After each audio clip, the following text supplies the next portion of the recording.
Hey, True Crime family. Welcome to the FPR Method. I'm your host, BW Sloane.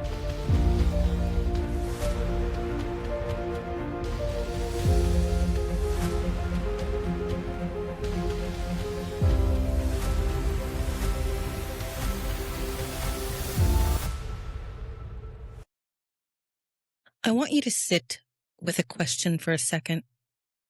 Who steals an unborn baby? Not who steals a baby that's already in a crib, already in a stroller. Who looks at a pregnant woman and decides her body is just an obstacle between her and a child she's going to call her own? According to the National Center for Missing and Exploited Children, that's the NCMEC, the organization that's tracked every documented infant abduction in this country since 1964. There have been 24 fetal abduction cases reported in the United States since 1974. 24. In 52 years. 22 of those mothers were killed or died as a result of the attack. Nearly half of the babies didn't survive either. So when I tell you this is rare, I need you to actually hear that. This isn't a category of crime. It's barely a footnote. And that's exactly what makes it so disturbing. Because the women who do this, they're not snapping. They're not in some psychotic break where they don't know what's real. They are planning for months, sometimes for the better part of a year. They fake the bump, they fake the ultrasounds, they fake the symptoms, and then they go and find a real pregnant woman to finish the job for them. I'm BW Sloane. I'm a death investigator and a forensic astrologer, and today I'm taking you through one of the most well-documented fetal abduction cases on record, the murder of Reagan Hancock and her unborn daughter, Braxlyn, at the hands of a woman named Taylor Parker. I'm going to walk you through exactly what the evidence showed, what changed 3 different times in her own story, and where the case still has gaps. Nobody's fully closed.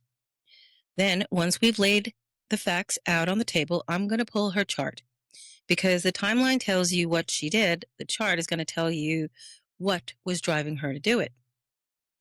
Let's get into it. Now, before we get to October 9th, 2020, you need to understand who Taylor Parker was, because none of this happened in a vacuum. This wasn't a woman who snapped one morning. This was a woman with a documented years-long pattern.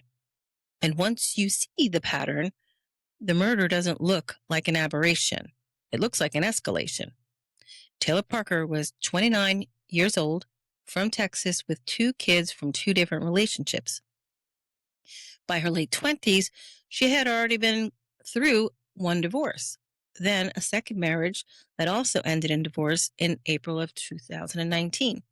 And here's where it gets interesting, because barely weeks later, she met a man named Wade Griffin at a rodeo. And that relationship moved fast.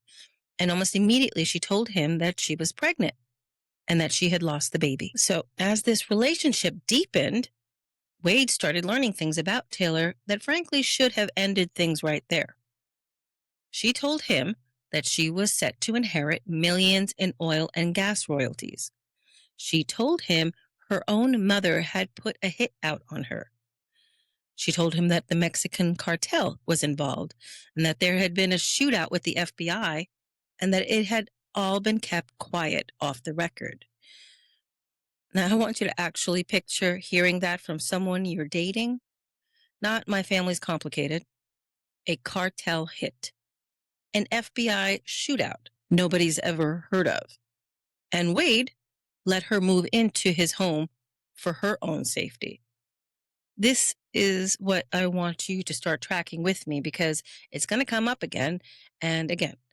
Taylor's lies were never small, and they were never designed to get her through one conversation. They were designed to restructure how everyone around her understood reality. She convinced Wade to take out loans for a side-by-side truck, livestock, on the promise that her inheritance would cover it all. None of that money ever existed. By the end of 2019, she had Wade's family chasing a real estate deal across multiple properties worth nearly $20 million, all built on fabricated document transfers and a fake verification letter, supposedly from a major oil company, sent from an AOL email address, which, if you're trying to convince someone you're worth tens of millions of dollars, maybe not your strongest move. When the listing agent pushed for actual proof of funds, Taylor produced oil and gas lease paperwork that an outside land specialist determined was falsified. When he tried to verify it with the email contact she'd provided, Taylor became hostile, insisting that asking to confirm someone's banking information was inappropriate. The whole deal collapsed in April 2020, and Taylor's explanation was that her mother had orchestrated the entire scheme without her knowledge, invented the oil leases, invented the inheritance, invented an uncle who didn't exist.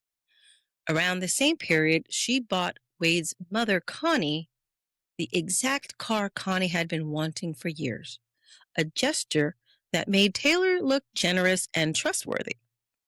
A few weeks later, Taylor told Wade the car needed to go back for a recall and had Connie drive it over to be picked up. Connie, suspicious, told her husband she didn't believe they'd ever see that car again, and she was right. The dealership later confirmed there was no recall. The car had simply just never been paid for. And around the same time, Taylor promised Wade's father a brand new barn to replace one he'd lost in a fire. Another promise that, like the properties, like the inheritance, evaporated the moment anyone expected delivery. Now, here's the part where I need you to brace yourself, because this is where her pattern becomes lethal instead of just exhausting. In December of 2019, while this property fraud was actively falling apart, Taylor announced she was pregnant. There was just one structural problem. Court testimony later established that Taylor had previously had a hysterectomy, a surgical procedure where the uterus is removed. Medically, she could not get pregnant. So, everything that followed, the bump, the sonograms, the pregnancy tests, she showed off to everyone in her life.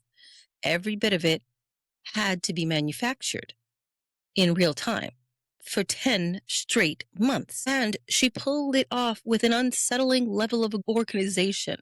She shared sonogram images. She shared lab results. She shared multiple accounts, even a urine test paperwork. Oversharing in a way that read as enthusiasm, but was really just evidence management. When one of Wade's relatives, a woman named Angela, noticed that a supposed pregnancy confirmation letter actually listed the nurse, not Taylor, as the patient, Taylor didn't fold. She got defensive and claimed someone had sabotaged the paperwork, a mole at the clinic planted by her mother. When a batch pharmacy pregnancy tests came back negative, she switched clinics and came back with a fresh positive.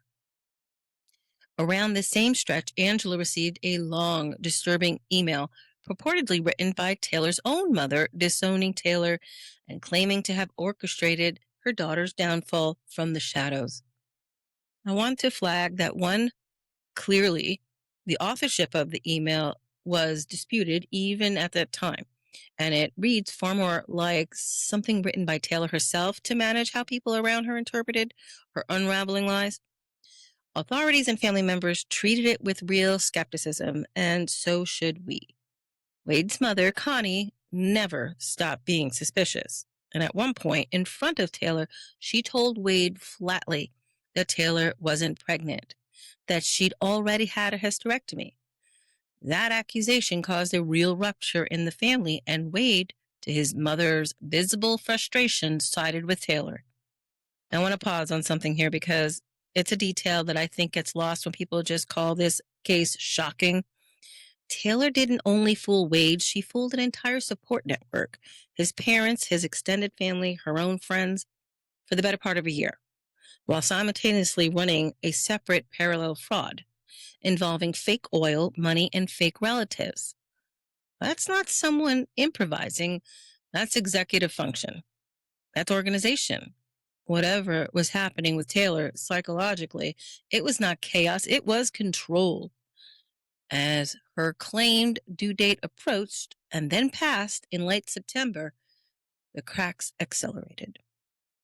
Her own baby registry listed a due date that didn't even match what she told everyone else. Taylor's ex-husband, Tommy, who had been raising their son and had his own history of being deceived by her, started sending Wade warnings directly, telling him Taylor had previously had a hysterectomy, that she was likely using old sonogram images, that hospitals in the area had been alerted to watch for her. Taylor found out and was furious, framing Tommy as someone trying to sabotage her. On September 30th, Taylor went to a scheduled OB appointment and became hysterical, telling staff that her husband had just died in the military and her mother had canceled on her, neither of which was true, and asked to reschedule. When offered a sonogram to ease her distress, she declined it, which should tell you something on its own. A woman, 10 months into pregnancy, she's terrified of being questioned, does not turn down a free, easy piece of supporting evidence.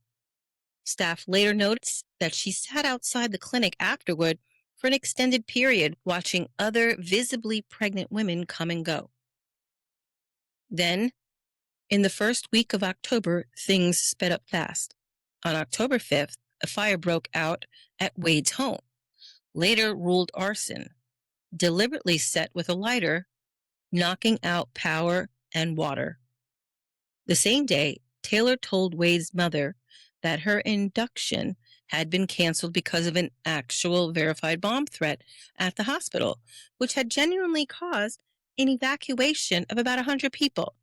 It's a strange detail because it's one of the very few true things in her story from this period, and it briefly gave her cover at exactly the moment people were closing in on that lie. Granted, people thought that she was the one that made the call, but it gave her a small break. That same evening, while Taylor showered at Connie's house, Connie and Wade had another explosive argument. Connie again told her son directly Taylor wasn't pregnant, reminded him about the hysterectomy that she had when her son was born. Wade was furious that his own family was doubting him and his unborn child, and he stormed out. On October 8th, the night before the murder, Taylor visited Reagan Hancock's house for hours, bringing a baby gift and coffee. Reagan was 34 weeks pregnant with her second daughter, a woman Taylor knew only loosely. She'd photographed Reagan's wedding the year before and had stayed in light contact with her since, by all appearances, the visit looked like two friends bonding over their upcoming babies. Reagan even posted about it on Facebook afterward. Nothing about that night suggested what was coming the next morning.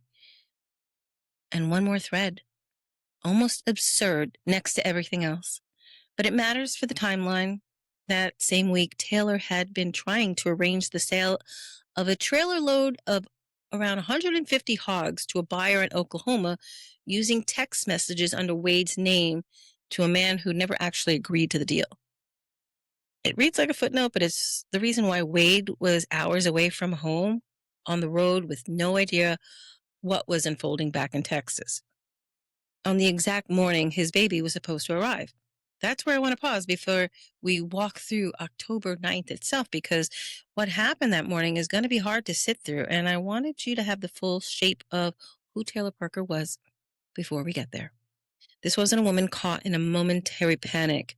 This was a woman who had spent 10 months building toward a deadline she had created for herself. And on October 9th, she ran out of road.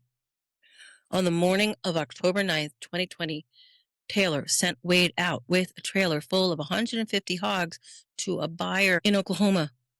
The deal she'd arranged using text messages sent under his name to a man who didn't agree to anything. The plan, as far as Wade understood it, was simple: sell the hogs, then drive straight to the hospital, because Taylor had told him about the induction. The medically scheduled start of labor was set for that afternoon. He left their house with no idea that anything else was happening.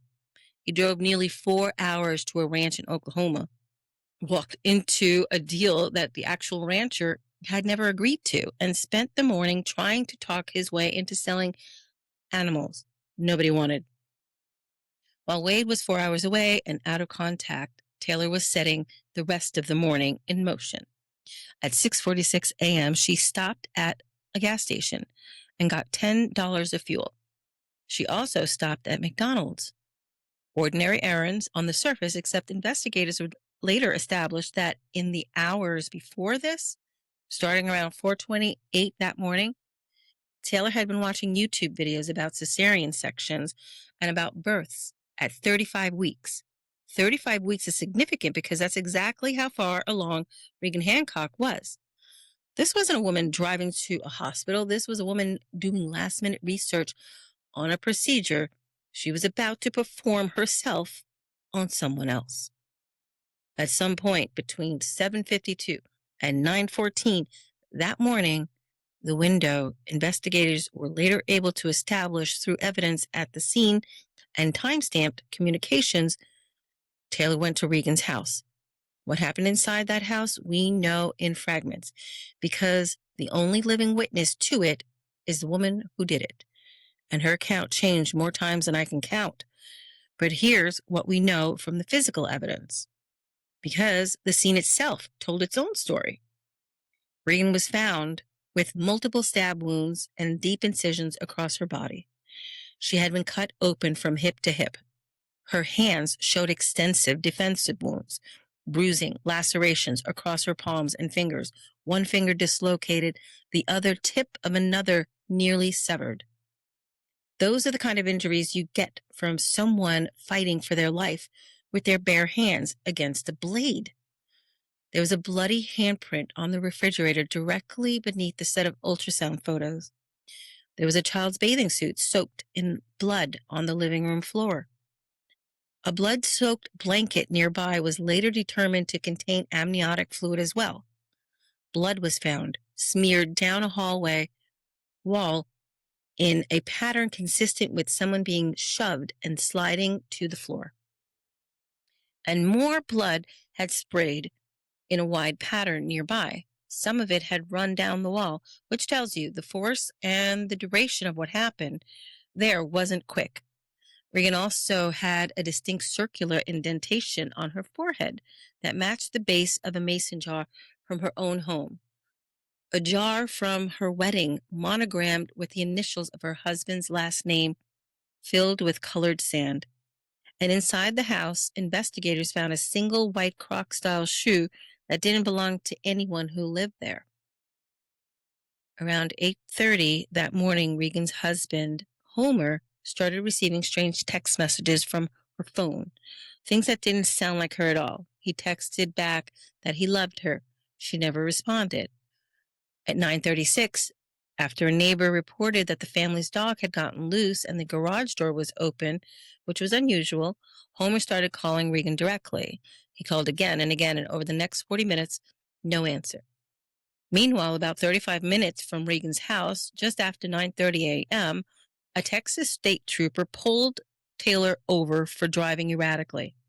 While the trooper was approaching her vehicle, Taylor called 911 herself, telling the dispatcher that she had a state trooper behind her and needed an ambulance because she'd just gone into labor. When the trooper reached her window, he found the newborn baby in visible distress with the umbilical cord still attached and Taylor herself covered in blood. On her hands, on her face, her clothes, her shoes, the blood was already dried by that point. And here's a detail the trooper noted immediately because it struck him as wrong. There was no blood at all in the driver's seat. If she had genuinely just given birth in that car, that absence didn't make sense. Taylor began performing CPR on the baby, who wasn't showing signs of life. The trooper, despite being trained in first aid, didn't intervene. An off-duty nurse happened to be passing by, saw what was happening, stepped in to help. Throughout this, Taylor was hysterical, repeating that she needed to get to a specific hospital in Idabel, Oklahoma, roughly 35 minutes away, insisting that's where her doctor was, refusing to go to the much closer hospital the troopers suggested. When asked how old the baby was, Taylor said the baby was about 35 minutes old. At 10:15 that morning, Regan's mother, Jessica, arrived at her daughter's house to check on her after Homer couldn't reach her. She walked in and found her 34-week pregnant daughter lying face down in a pool of blood. The 911 call that followed is difficult to listen to under any circumstances. A mother screaming, trying to describe a scene she can't process, asking her own husband if Regan had been hurt.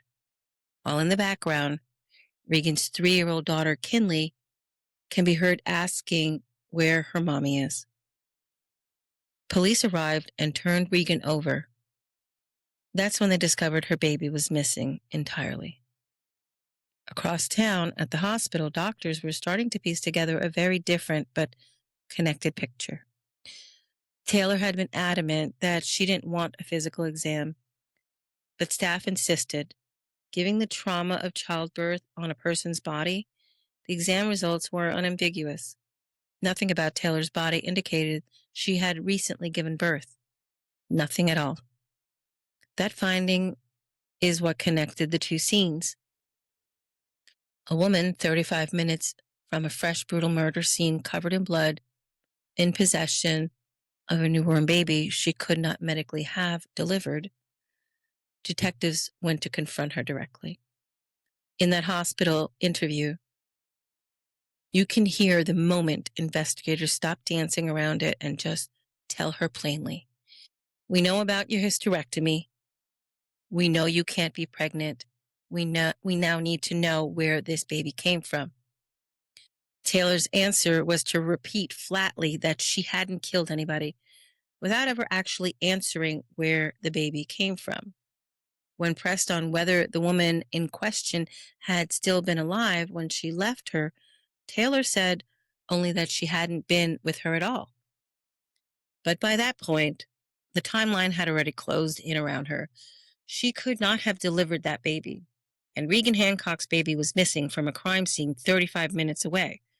There was only one place that baby could have come from. What detectives eventually pieced together, and what an autopsy would later confirm in devastating detail, was that Taylor had cut Regan's daughter directly out of her body while Regan was still alive, and in doing so killed her. The baby, who Regan and Homer had already named Braxlin, was alive when she was pulled from the car at the traffic stop. She was taken off life support and pronounced dead at 1:22 that afternoon. Doctors determined she had been viable, meaning she could have survived, but had suffered a fatal lack of oxygen during what was, by any definition, a violent and unqualified extraction. Taylor was arrested at the hospital, charged with capital murder for Regan's death. She would later also be charged with capital murder and kidnapping in connection with Braxlin. And in the middle of all of it, the detail I think deserves to sit with you the longest is Regan's other daughter, 3-year-old Kinley, was in that house while this happened.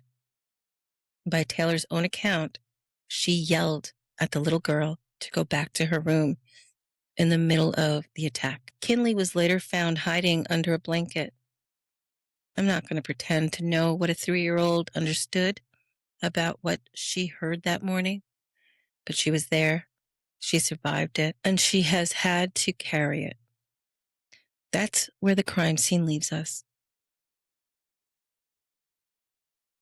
Next, we go into the interrogation room where Taylor had weeks to build a story and where almost everything she said started contradicting itself within minutes. So now we go into the room with her, and I want to set the scene properly because this isn't a calm, lawyered up sit down. This is Taylor still in a hospital bed hours after the murder, being confronted by detectives who already know more than she thinks they know. For most of that first interview, Taylor wouldn't even admit she knew Reagan. Detectives had to work her down to it, piece by piece, telling her they had her medical records, telling her the physical exam showed no signs of recent childbirth, telling her the baby's blood type and DNA didn't match hers. Each one of those facts landed, and you can actually track her story shrinking in real time, getting smaller and smaller until there was nowhere left to retreat to. Eventually, she admitted she'd seen Regan that day, but the version she gave wasn't a confession. It was a completely different crime. According to Taylor, Reagan had invited her over and then out of nowhere insulted her. A fight broke out. In Taylor's telling, it was mutual. They both grabbed each other, they both struck each other, and at some point, Reagan supposedly shoved her into the garage. When detectives asked about the circular wound on Reagan's forehead, the one that matched the base of that mason jar from her own wedding, Taylor's answer was that Reagan had simply slipped and hit her head. Then it escalated, in Taylor's version, to a knife. And here's where I need you to pay close attention because this is the detail prosecutors would come back to again and again. Taylor said Reagan was the one who grabbed the knife first, not her. Reagan threatened her with it, and somewhere in the struggle, Taylor ended up cut on her own hand. As for the dozens of stab wounds covering Reagan's body, Taylor's explanation was that those were self-inflicted. She said Reagan deliberately injured herself repeatedly, specifically, so that it would look like Taylor had done it. I want you to actually sit with how that sounds out loud, because when detectives heard it, you can hear in the footage that they didn't buy it for a second, and neither should we. Then the story shifted again into something almost cinematic. Taylor claimed that at some point during the supposed fight, Reagan realized she was dying and asked Taylor to cut her baby out of her body to save her.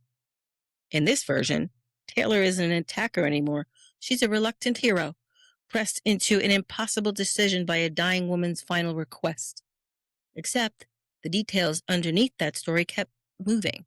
At first, Taylor said she had no idea what she'd even used to perform the procedure. Later, she suddenly remembered, very specifically, that she used a scalpel from a medical kit that she was working with for the hogs. She also told detectives that once she'd finished, she'd set the knife down gently beside Reagan. But Reagan's autopsy would later show that the blade used on her had snapped off and was found inside her neck. Those two things cannot be both true. You don't gently set down a blade that's lodged broken in someone's neck. And there's a bigger problem sitting underneath this entire version of events. One detective raised directly to her in that room. If this was really a fight gone tragically wrong, and if Taylor really had stepped in afterward to heroically save a dying woman's baby, why didn't she call for an ambulance? Why didn't she try to get any kind of help for Reagan or for the baby in that house in that moment? Instead, she put a newborn in the car and drove away. And not only did she drive away, she'd come prepared enough to stuff the afterbirth in her own clothing to help sell the idea that she'd just given birth. That's not the behavior of someone who's panicked. That's staging.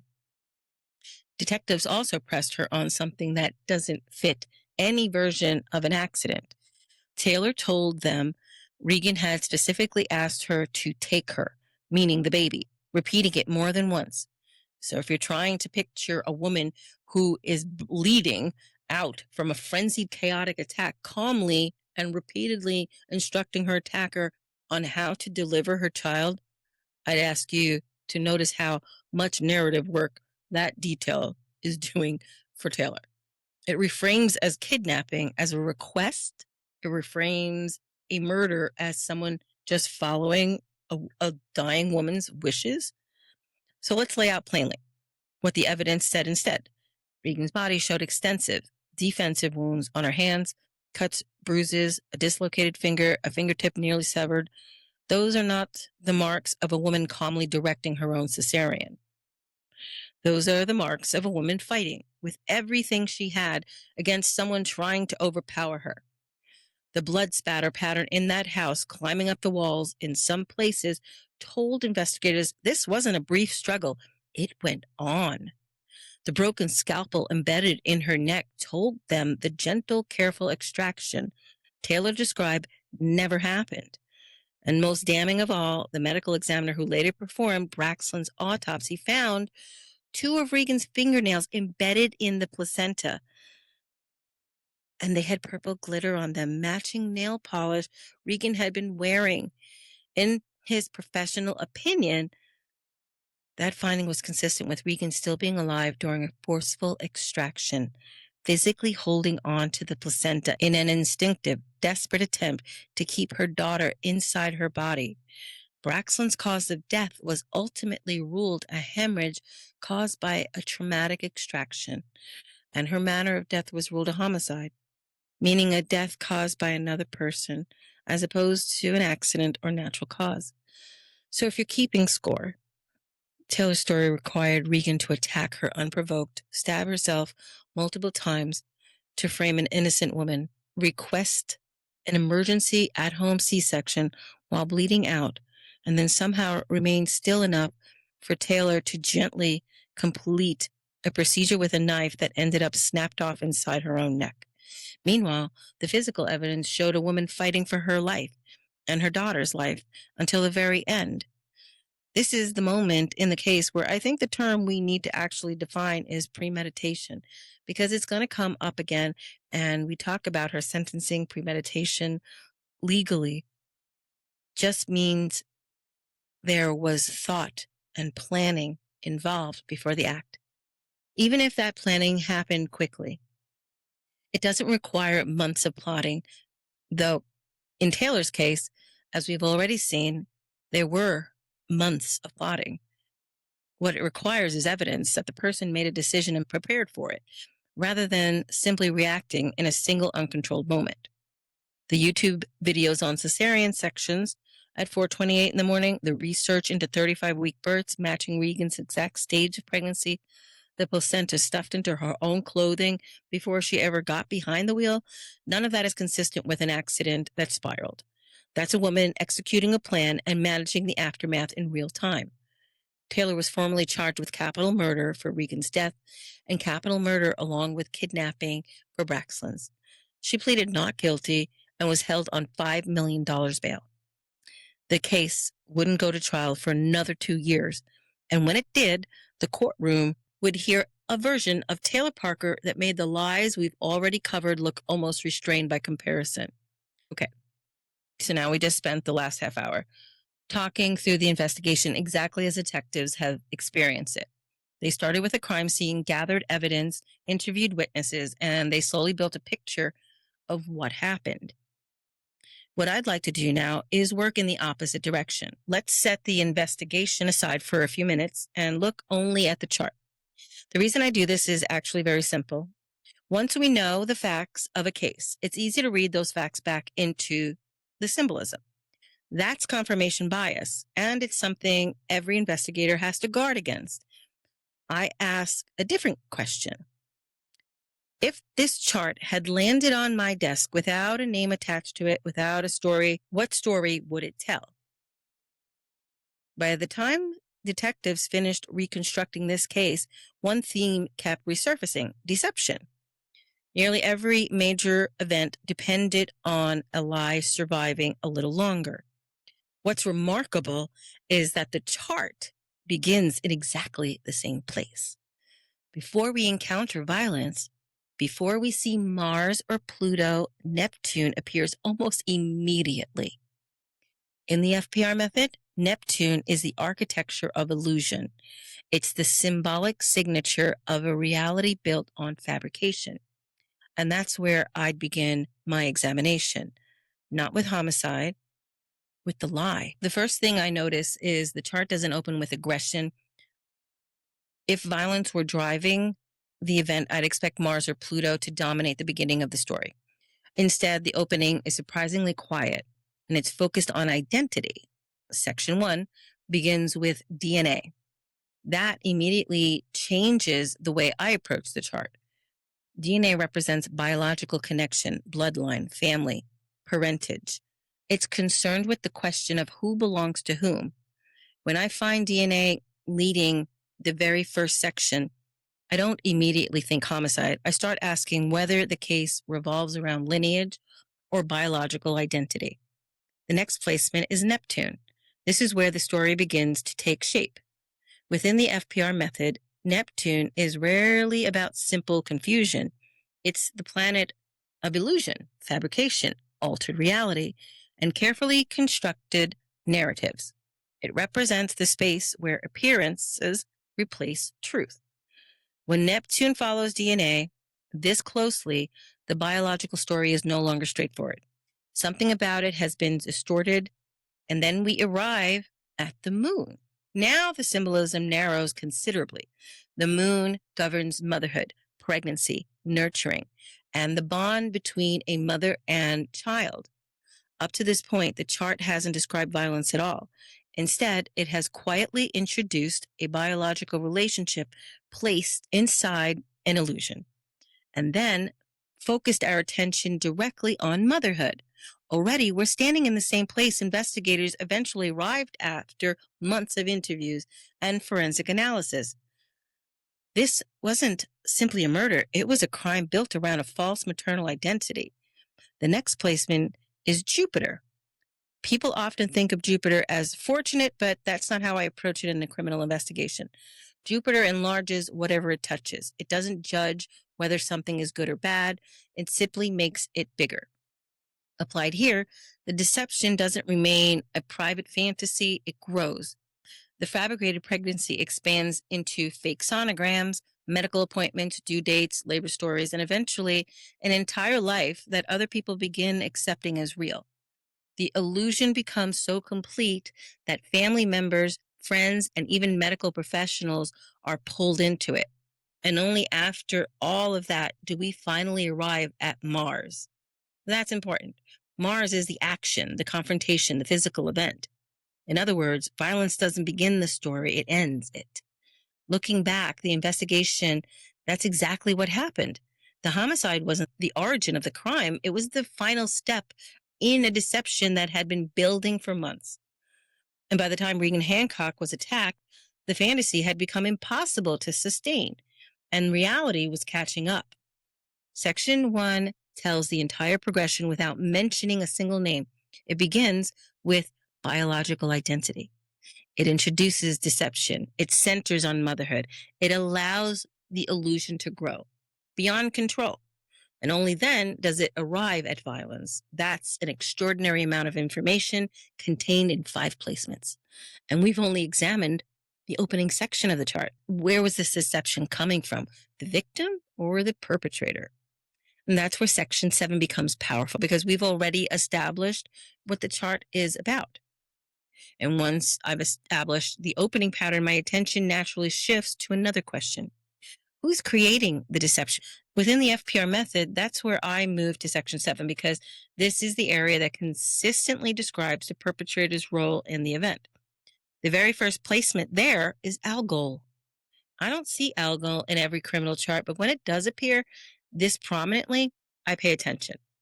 Again and again, it shows up in cases involving fixation.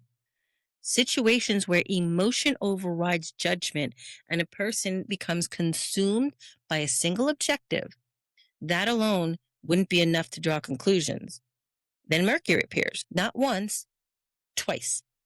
Mercury governs communication, but in forensic work, I think of it more broadly.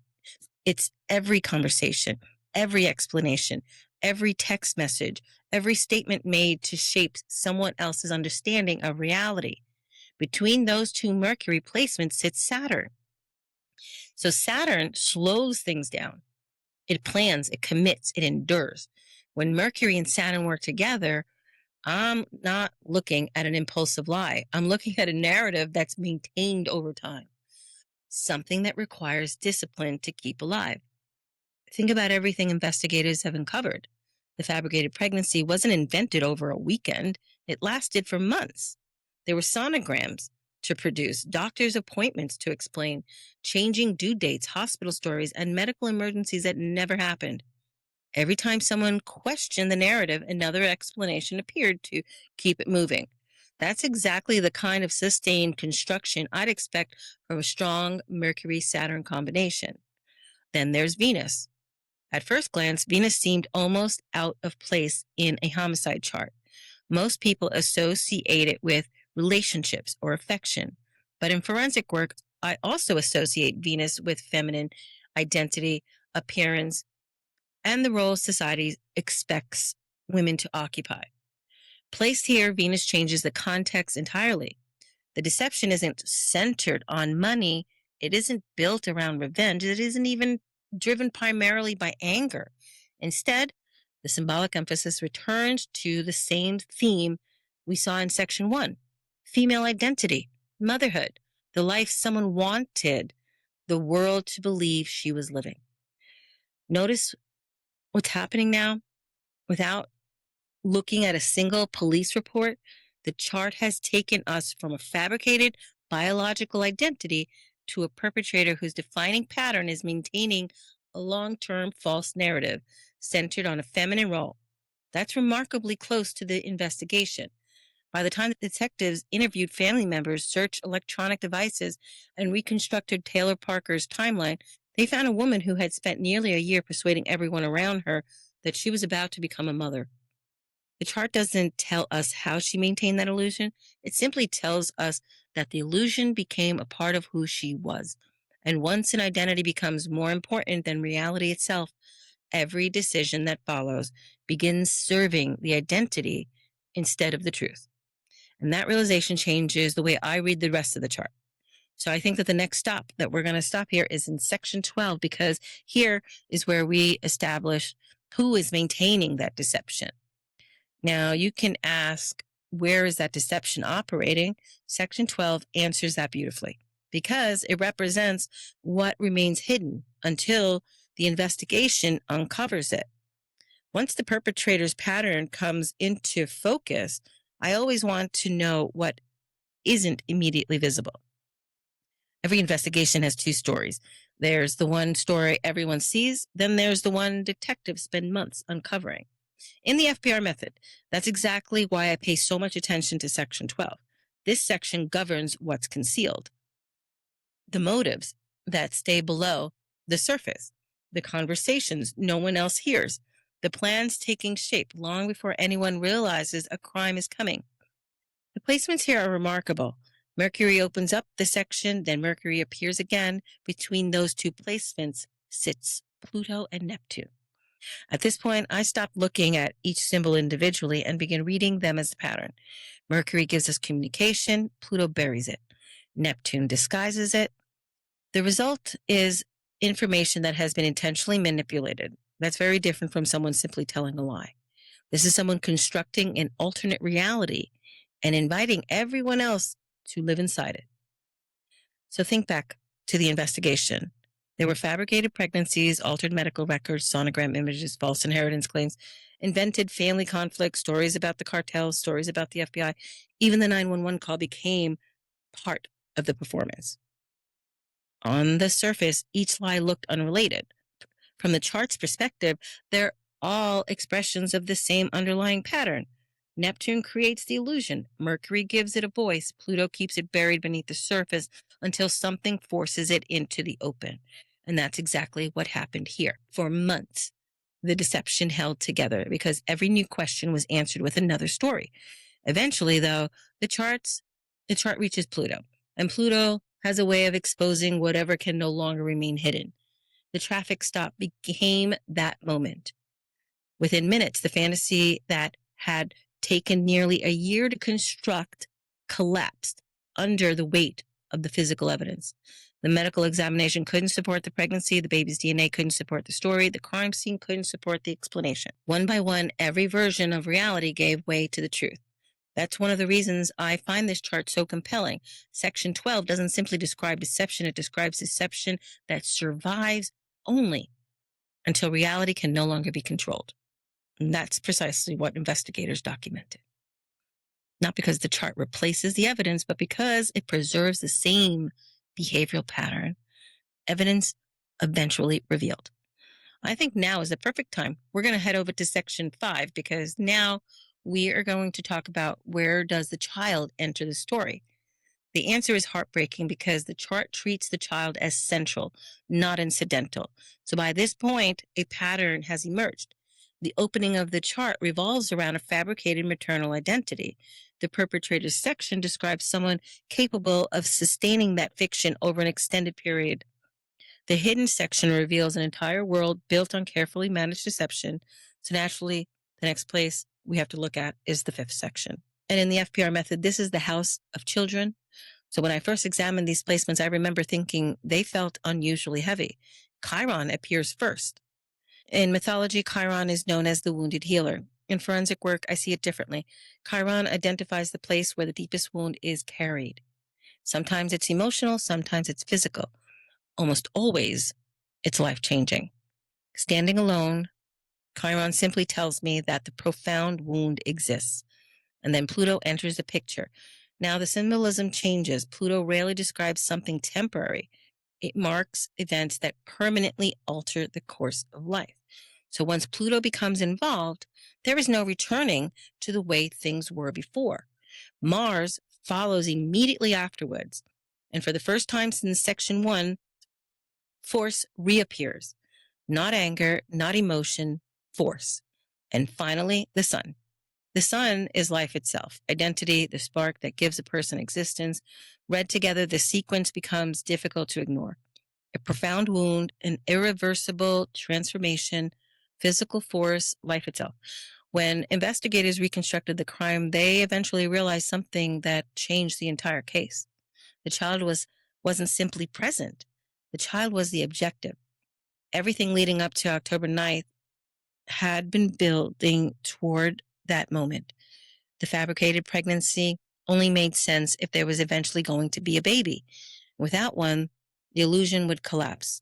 Looking back through that lens, the 5th section becomes extraordinarily precise and doesn't place the child somewhere in the background of the story. It moves the child to the center of it. That distinction matters. In many homicide charts, children appear as secondary victims, people affected by the crime because they happen to be nearby. That's not what I'm seeing here. And this section tells me the child is woven directly into the motive itself. So when the investigation reached the same conclusion, it wasn't because detectives were reading a chart. It was because every piece of evidence pointed in the same direction. The pregnancy, the planning, the extraction, the attempt to leave with the baby. The chart and the investigation arrive at exactly the same destination from 2 completely different directions. And for me, that's where the FPR method becomes the most compelling. The symbolism isn't chasing the facts, it's preserving the structure underneath them. So why motherhood? This is the one question that investigators won't be able to find looking at the clues. So why this crime?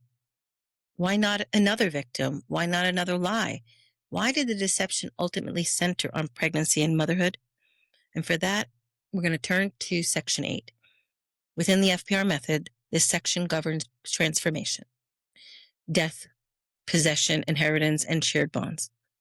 It's where we often find the deepest psychological exchange taking place in a case. The first placement is the true node. Whenever I see the node emphasized, I pay attention because it tells me the event is pulling everything toward a single point. It's less about choice and more about direction.